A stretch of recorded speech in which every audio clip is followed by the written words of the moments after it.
యేసు స్వామి నీకు నేను నా సమస్తమిత్తును.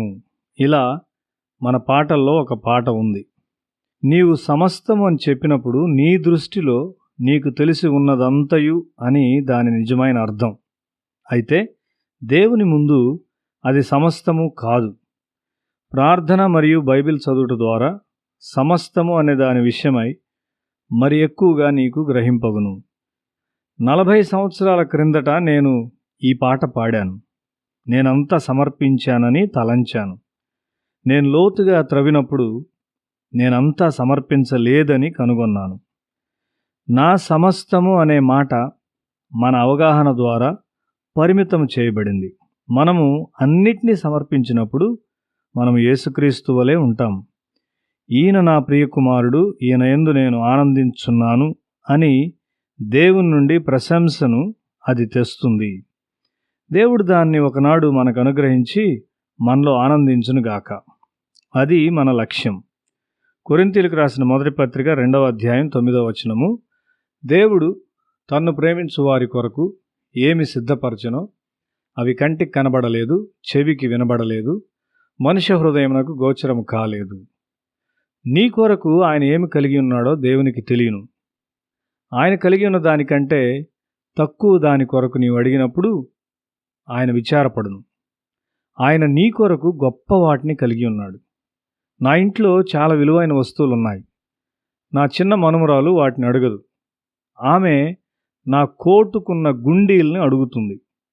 మనము చిన్నపిల్లల వలె ఉండకూడదు, కానీ అవగాహన గల మనుష్యులుగా ఎదగాలి. నీ కొరకు, నీ కుటుంబం కొరకు దేవుడు ఏమి కలిగి ఉన్నాడో నీవెరుగుదువా? దేవుడు మరియను చూచినప్పుడు ఆమె ఎంత గొప్ప స్త్రీ కాబోచున్నదో ఎరిగి ఉన్నాడు. లూకాసు వార్త 1వ అధ్యాయం 28 నుండి 33 వచనముల వరకు. దేవుడు ఆమె కొరకు గొప్ప విషయాలను కలిగి ఉన్నాడని మరియ ఎరిగి ఉన్నదా? అయితే గొప్ప విషయాలకు ఆమె అర్హత కలిగి ఉన్నది. దేవుడు వాటిని ఆమెకి ఇచ్చాడు. ఆమె స్త్రీలందరిలో ఎంతో దీవించబడింది. ఆమె కొరకు దేవుడు సంకల్పించిన గొప్ప వాటిని ఆమె వినలేదు, లేక చూడలేదు, లేక ఊహించనూ లేదు. అయితే నిశ్చయముగా ఆమె ఒక దైవభక్తి గల కుటుంబం నుండి వచ్చినది. ఆమె దేవుని ప్రేమించినది. ఆమె శరీరములో దేవుని కుమారుని మోయుటకు మరియు యేసు తల్లిగా ఉండుటకు ఆమె ఎంపిక చేయబడింది. చాలా క్రైస్తవ కుటుంబాల్లో వ్యభిచారం ఉన్నది. వారిలో దేవుని భయము లేనేలేదు. బైబిల్ ఏం చెప్తుంది?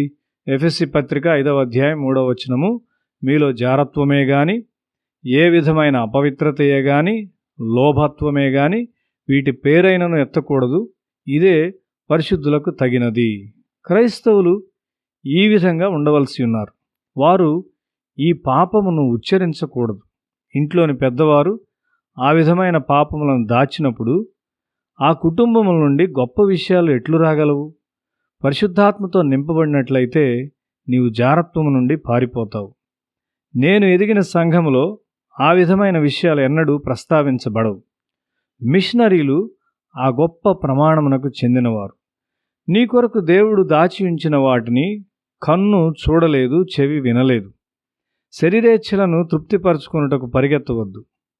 నాతో చదివిన చాలామంది నా సహాపాధ్యాయులు ఆ విధమైన విషయాలను బట్టి త్వరలోనే మరణించారు. దేవుని భయము జ్ఞానమునకు మూలం. యోబు గ్రంథము 28వ అధ్యాయం 28వ వచనము, యెహోవా యందలి భయభక్తులే జ్ఞానమనియు దుష్టత్వం విడుచుటయే వివేకమనియు ఆయన నరులకు సెలవిచ్చెను. ఇండియాలో పాపమును గూర్చిన భయమే లేదు. ఒక భయంకరమైన పాపి ధైర్యము గల ముఖముతో ప్రసంగించుటకు సాహసిస్తాడు. దయ్యం వారిని చూచి నవ్వుతాడు. వారు వేదాంత కళాశాలలో చదివి ఉండవచ్చుగాక.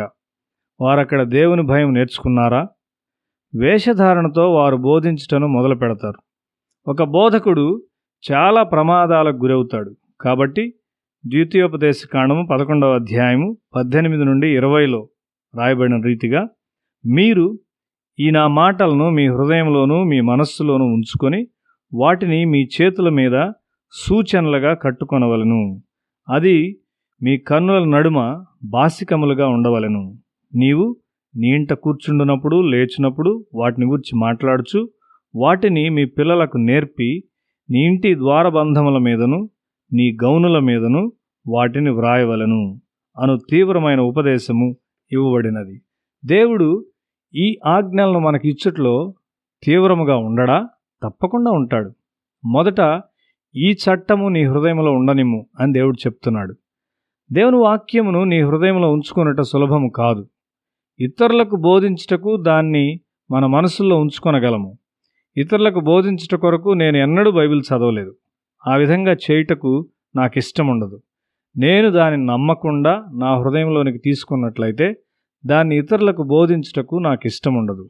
ప్రతివాడు ఈ బాధ్యత కలిగి ఉన్నాడు.